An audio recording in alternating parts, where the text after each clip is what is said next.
अस्सलाम वालेकुम जी फ्रेंड्स। आज का जो हमारा टॉपिक है वो है ज्योमेट्रिक आइसोमरिज्म, या इसको जो सेकंड नेम है वो है सिस ट्रांस आइसोमरिज्म। ओके, चूँकि हम लोगों ने एक सीरीज स्टार्ट की हुई है एफएससी पार्ट 2 की केमिस्ट्री की, तो चैप्टर नंबर 7 है ऑर्गेनिक केमिस्ट्री का। तो इस चैप्टर में हमने इन तमाम टॉपिक्स पर पिछली वीडियोज़ में बात की हुई है।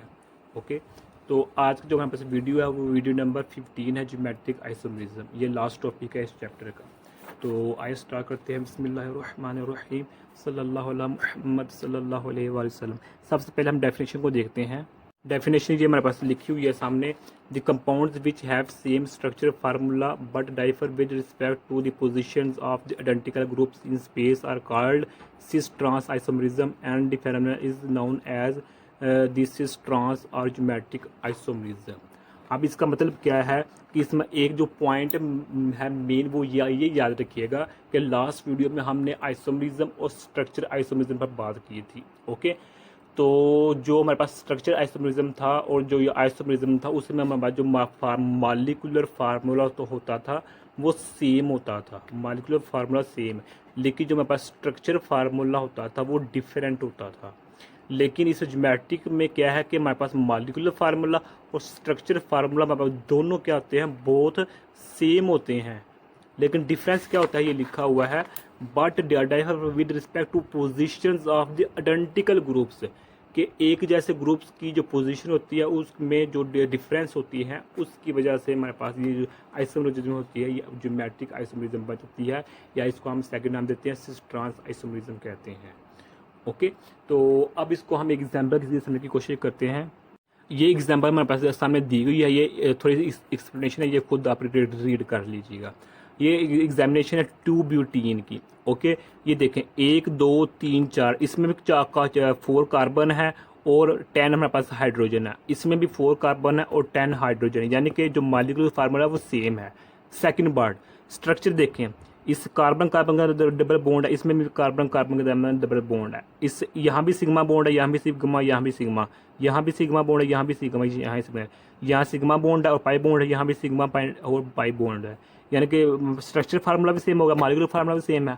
अब डिफरेंस देखें, जो हमारे पास ये है ना, ये वाले ये क्या है हमारे पास, क्या है आइडेंटिकल ग्रुप्स हैं। ये भी ग्रुप है, एक जैसा ग्रुप है, ये दोनों क्या है एक जैसे ग्रुप है। इसमें हमारे पास क्या है, जो ग्रुप हैं दोनों ग्रुप एक साइड पर है, यानी कि अबव साइड हैं। ये जो डबल बॉन्ड है इससे ऊपर है। लेकिन यहाँ देखें कि एक जो ग्रुप है वो ऊपर है और एक ग्रुप नीचे है, इस 2 बॉन्ड्स के। ओके, तो इसलिए हम कहते हैं ये इसका आइसोमर है, ये इसका आइसोमर है, और इसको और आइसो को हम सिस आइसोमर इसलिए कहते हैं क्योंकि इसकी दोनों एक साइड पर दोनों आइडेंटिकल ग्रुप्स हैं। और इसको ट्रांस इसलिए कहते हैं क्योंकि इसकी दोनों साइड पर एक एक ग्रुप है जो कि बिल्कुल सेम है। ओके हो गया। ये हमारे सामने एग्जाम डेफिनेशन लिखी हुई है सिस्ट आइसोमर की और ट्रांस आइसोमर की। Geometric isomer in which similar groups, यानी एक जैसे जो ग्रुप्स होते हैं, are present on same side of double bond is called cis isomer. जबकि ट्रांस आइसोमर की डेफिनेशन ये है कि the geometric isomer in which the similar groups are present on opposite, इधर ऑपोजिट है इधर सेम है, of the double bond are called cis trans isomers. अब हमारे पास कंडीशंस जो है कि ज्योमेट्रिक आइसोमरिज्म की जो कंडीशन है वो क्या है, 2 कंडीशन है। पहली कंडीशन क्या है, there should be carbon carbon double bond which restricts the free rotation of the groups. यानी कि इसका मतलब क्या है कि कार्बन और कार्बन के दरमियान हमारे पास डबल बॉन्ड होना चाहिए, जिस तरह हमने लास्ट पीछे एग्जांपल देखी है कि इसमें क्या होना चाहिए, डबल बॉन्ड। कार्बन कार्बन का जब डबल बॉन्ड है तब भी हमारे पास जो ज्योमेट्रिक आइसोमरिज्म में शो होगा। सेकंड कंडीशन क्या है, the 2 groups attached to the same carbon must be different. तो जो हमारे पास दो ग्रुप्स होते हैं जो एक सेम कार्बन से अगर मुंसलिक हैं तो वो डिफरेंट होने चाहिए, अगर सेम होंगे तब भी हमारे पास जो ज्योमेट्रिक आइसोमरिज्म वो नहीं होगा।